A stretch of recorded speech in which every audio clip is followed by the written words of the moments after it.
Representative Alexandria Ocasio-Cortez is fed up with the thought of having to resist Donald Trump for another 4 years.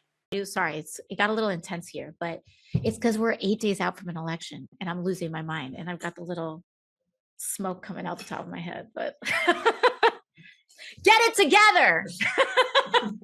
Get it together. Cast your vote so we can be done with this. I do not want to do 4 more years of resistance nonsense under Donald Trump. Okay. Like, good God. Like, do we remember what it was like waking up every day and there was some shit going on? Like, Oh, I do. I remember. Pepperidge Farm remembers. Okay. I'm just worried that too much of the country does not remember, like, has too short of a memory. All right. I mean, you got to remember that the thousands that were dying as a result of COVID because Donald Trump was talking about injecting bleach and sticking a light bulb up your butthole. Okay. Or that whole thing, and getting the states to fight each other for PPE. Then you had the horse dewormer stuff. Then, of course, outside of COVID, you had a corruption scandal after corruption scandal, or resignation from somebody in Trump's cabinet, which seemed to happen very often. About maybe as often as the pro neo-Nazi MAGA rallies that involved tiki torches. I remember. All the rollbacks of worker protections, environmental protections. Let's not forget the Supreme Court being made into a conservative majority, which has led to horrible decision after horrible decision, which continues even now because, again, the Supreme Court has been changed for a generation, and he might be able to put even more members on the Supreme Court if he wins. So that are things that we should not be forgetting. That's the result of Trump just in his first 4-year trial run. Okay? A second Trump term would be a bit meaner. All right? As if it wasn't already bad. It would be stuffed with loyalists who have a plan to not let go of power once they seize it. So I think that's pretty obvious. Okay? The difficulties with Trump here. And so, yeah, mood. Definitely mood. Okay? Now, that said, the other part of this is kind of the subtext here for what AOC was talking about. And it's the fact that, while we're resisting against Donald Trump, we're not moving forward on anything. In fact, progress on everything has been stalled. The progressive movement has been crushed. All right? And it's because we've only had the ability to resist a fascist. And so we've lost the discussion on policies like Medicare for all, Green New Deal, expanding Social Security, okay, federal jobs guarantee. What happened to these conversations? We're not having them anymore. They're gone. And I'm afraid that if Donald Trump wins, the Democratic Party is going to go further to the right, and we're not going to be having any more of these discussions for a long, long time. I mean, already the Democratic Party is more conservative on immigration than they have before, on crime than they have before. Now, Kamala Harris, despite the bizarro ads that Trump's PACs are running, like Kamala's a communist. Oh my God! No, she's nowhere near a communist. Take it from somebody who is a leftist. She is nowhere near communism. Okay, nowhere near leftism. Okay, Tim Walz, however, he's your typical normie Democrat governor.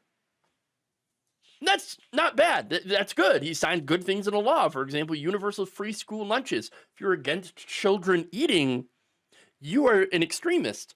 Okay? Now, that said, if the Harris-Walz ticket loses, the Democratic establishment is going to look at this and say, obviously, we went too far left. Where? Show me where we went. Show me where they went too far left. Honestly. Making sure children can eat? Whoa! Look, no, when it comes to progressives, though, I think we're going to have to accept the fact that if she loses, we're going to get blamed because we always get blamed. Okay. How dare we actually want our government to do good things with our tax money and be vocal about it? I know, right? And vocal about things that we might not like. And one example here is Brian Ramirez, who's a progressive voter and someone who was literally canvassing for Kamala Harris, is trying to help her win.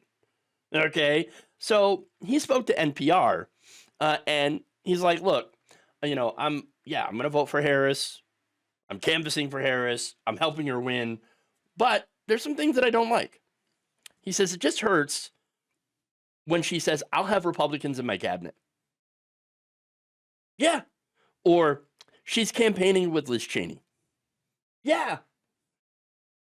Ramirez, by the way, works with the Georgia Youth Justice Coalition and said when she speaks on the border, she speaks a lot on drugs, crime, that kind of thing, when it's much more than that. Look, I agree. I don't like the fact that she's palling around with Liz Cheney and that, somehow we've rehabilitated Dick Cheney, who left with a 13% approval rating in the Bush years. Oh, that said, look, the way that I'm looking at it right now is, all right, you want a temporary truce while we take on the fascists together? Fine. Fine. Enemy of my enemy, not my friend, but truce, okay?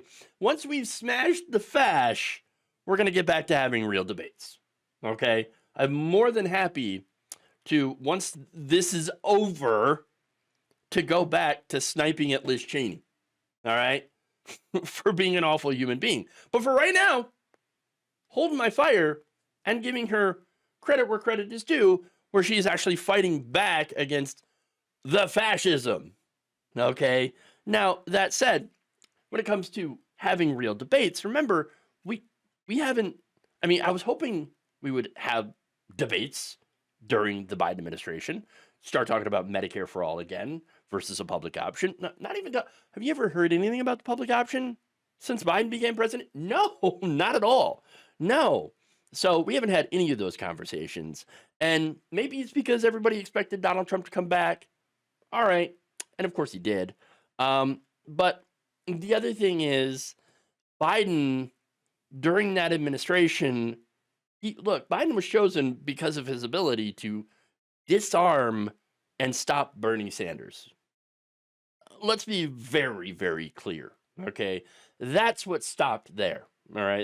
That's what happened. He stopped Bernie Sanders. The establishment lined up all behind Joe Biden, stopped Bernie, and then there you go.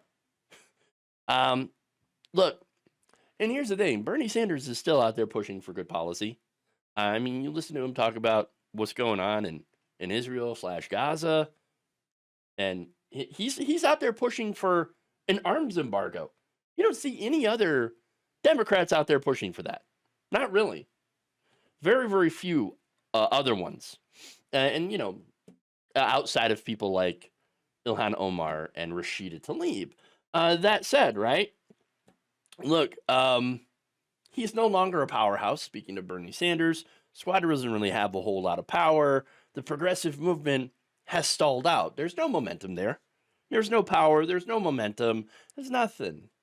And maybe that's what AOC is frustrated with. I know I am, for sure. So, I think the real frustration that I have is, on the one hand, we have no power, okay, as progressives.